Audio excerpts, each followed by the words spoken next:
America अगर किसी चीज के पीछे है तो वो भले के लिए है या बुरे के लिए ये पता नहीं लगाया जा सकता। दरअसल खबर ये है दोस्तों कि 21 सितंबर यानी कल प्रधानमंत्री नरेंद्र मोदी 3 दिन के अमेरिका दौरे पर जा रहे हैं और वहां पर वो बाइडेन परिवार और उनके मित्र जो हैं डोनाल्ड ट्रंप उनसे मुलाकात करेंगे। लेकिन ऐसे में पीएम महाशय की चिंताएं बढ़ जाती हैं क्योंकि अमेरिका की एक डिस्ट्रिक्ट कोर्ट पीएम मोदी से कहते हैं कि जब आ ही रहे हो तो कोर्ट तक भी चले आना। खबर यह है कि अमेरिका की एक कोर्ट ने प्रधानमंत्री को सम्मन भेजा है। सम्मन का मतलब बुलावा भेजा है और इन्हीं को नहीं भेजा है, इनके साथ डोवाल साहब, पूर्व रो चीफ सामंत गोयल और रो एजेंट विक्रम सिंह को भी भेजा है कि आ ही रहे हो तो कोर्ट में बात करके चले जाना और अगर नहीं आए तो कोर्ट अपने स्तर पर फैसला ले लेगी। और इन सब के पीछे जो जिम्मेदार व्यक्ति है वो है ये, जिसका नाम है गुरुपवन सिंह पन्नू। क्या है पूरा मामला,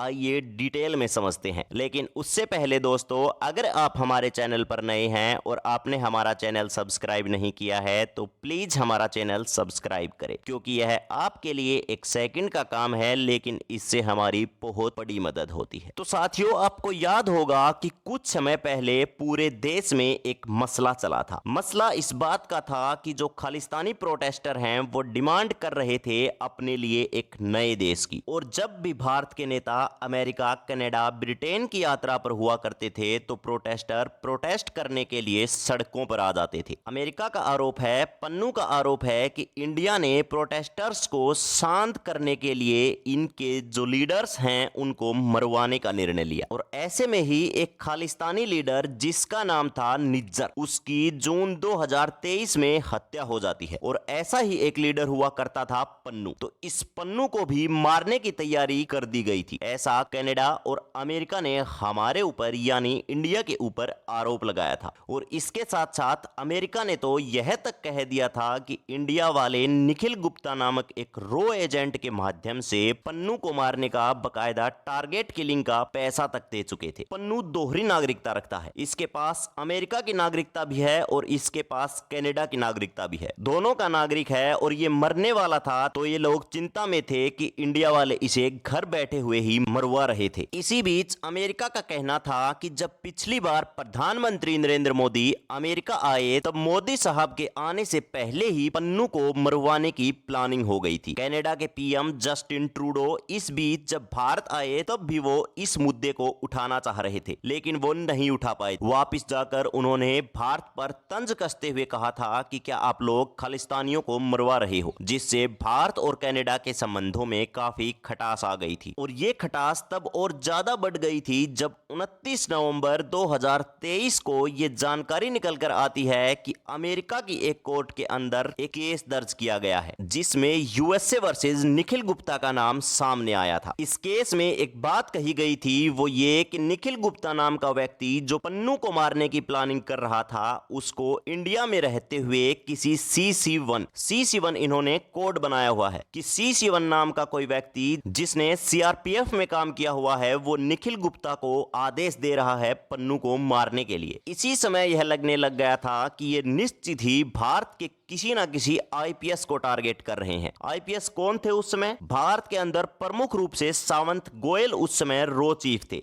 ऐसे ही डोभाल साहब आईपीएस भी और एनए सचिव थे। इन दोनों के लिए ही ये माना जाता है कि बाहर के जितने भी एक्शंस होते हैं वो इन्हीं के आदेश पर होते होंगे। और इसी के तुरंत बाद नेगोशिएट करने के लिए अमेरिका के एनएसए जैक सुलेमान भारत आते हैं, भारत पर दबाव बनाने के लिए कि आप हमारे नागरिकों को टारगेट कर रहे हैं, उन्हें मरवा रहे हैं। चलो ये बात तो हो गई। उसके बाद रूस की यात्रा हो गई, यूक्रेन की यात्रा हो गई। लेकिन अब कल यानी 19 सितंबर को अचानक खबर निकल कर आती है कि यूएस की कोर्ट ने एनएसए डोवाल साहब, सावंत गोयल साहब और भारत सरकार बोले तो भारत के एग्जीक्यूटिव हेड पीएम, इनको सम्मन किया गया, इन सब को बुला लिया गया। अब बात करते हैं गुरुपवन सिंह, जिसे पन्नू कहा जाता है। ये पन्नू जो है ना, ये डेढ़ से आना है, इसको मीडिया की फुटेज खाना आता है, इसको पता है कि इंडिया की सुर्खी कैसे बनना है, इसको पता है कि अपने प्रोटेस्ट को दम देने के लिए मीडिया में कैसे आया जाता है। बड़ा स्मार्ट आदमी है। कैसे? देखो, मैं अब आपको एक कारस्तानी बताता हूं जो ध्यान से देखने पर पता चलेगी। अदरवाइज लोग तो इसको समझेंगे कि अमेरिकी सरकार ने भारत के साथ धोखा कर दिया है। मैं इसलिए कह रहा हूं कि अब यहां पर आपको स्मार्टली देखने की जरूरत है कि दोस्तों जो न्यूज भारत के खिलाफ अमेरिकी सरकार के प्रयास के रूप में देखी जा रही है, असल में वो इस आदमी ने भारत के खिलाफ उसी कोर्ट में जहां निखिल गुप्ता का मामला चल रहा है, इसने एक केस दायर किया है। मामला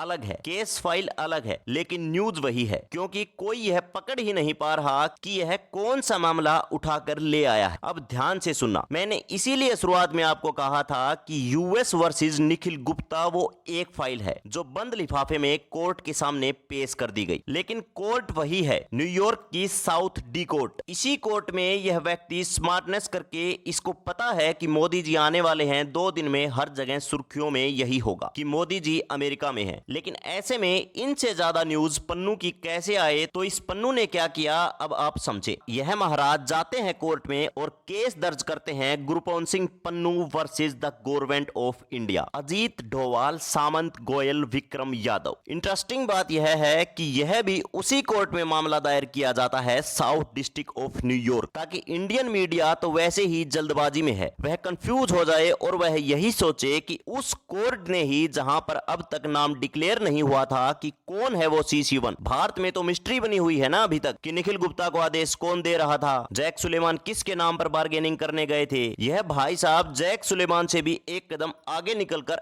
ऐसे मौके पर जब PM की यात्रा होने वाली है, जाकर यह नाम लिखाकर केस दर्ज कर देता है। मीडिया ने इस बात को समझा ही नहीं कि किसके खिलाफ केस हो रहा है, क्या कुछ किया जा रहा है। लेकिन इस शख्स की टाइमिंग बड़ी इंटरेस्टिंग थी, इसने ऐसे समय पर यह मामला दिखाया जिस समय भारत के प्रधानमंत्री अमेरिका जा रहे थे। तो लोगों को क्या लगेगा कि अमेरिकी सरकार वाला मामला खुलकर आ गया है, जिसमें USA सरकार जो है वह निखिल गुप्ता के खिलाफ केस लड़ रही है। नहीं दोस्तों, ये दोनों ही मामले अलग हैं। यह मामला अलग है और वो मामला अलग है, लेकिन इन सब के बीच सवाल यह उठता है कि अमेरिका की एक जिला अदालत द्वारा भारत सरकार को सम्मन भेजना, यह कितनी बड़ी, एक प्रकार से समझिए कि अंतर्राष्ट्रीय स्तर पर कितनी बड़ी इंसल्ट के रूप में कंसीडर किया जाना चाहिए। अमेरिका कैसे भारत की विदेश नीति को कमजोर बता रहा है, इसको समझना चाहिए। अमेरिका सीधे शब्दों में हमसे कह रहा है कि देखो, आपको लगता था कि हम आपकी विदेश नीति की तारीफ करते हैं, हम आपकी विदेश नीति से डर गए हैं, आपने रशिया और अमेरिका को बैलेंस कर दिया है। आज आपके प्रधानमंत्री हमारी यात्रा पर हैं और हमारी कोर्ट उनके खिलाफ समन निकाल रही है, डोवाल साहब के खिलाफ समन निकाल रही है कि आइए जवाब देकर जाइए, और जवाब 21 दिन में देकर जाना जरूरी है। ऐसे में हमारे सामने काफी सारे बुनियादी सवाल खड़े होते हैं, और वह है कि अमेरिका की नजर में उसके नागरिक हैं, और दूसरे देश के लिए जो मोस्ट वांटेड हैं, जो UAPA के तहत घोषित आतंकवादी हैं, उन्हें भी अमेरिका अपने यहां पर एज ए नागरिक ट्रीट कर रहा है और एक आदमी के नाम पर भारत को बदनाम कर रहा है। मतलब आप इससे ज्यादा क्या मानेंगे कि 140 करोड़ भारतीयों को लीड करने वाली सरकार, उसके नेता, उसके प्रशासनिक अधिकारी एक तरफ और एक आतंकवादी एक तरफ। अमेरिका के इस बयान से क्या प्रतीत होता है, आप हमारे कमेंट सेक्शन में नीचे जरूर लिखकर बताएं। धन्यवाद दोस्तों।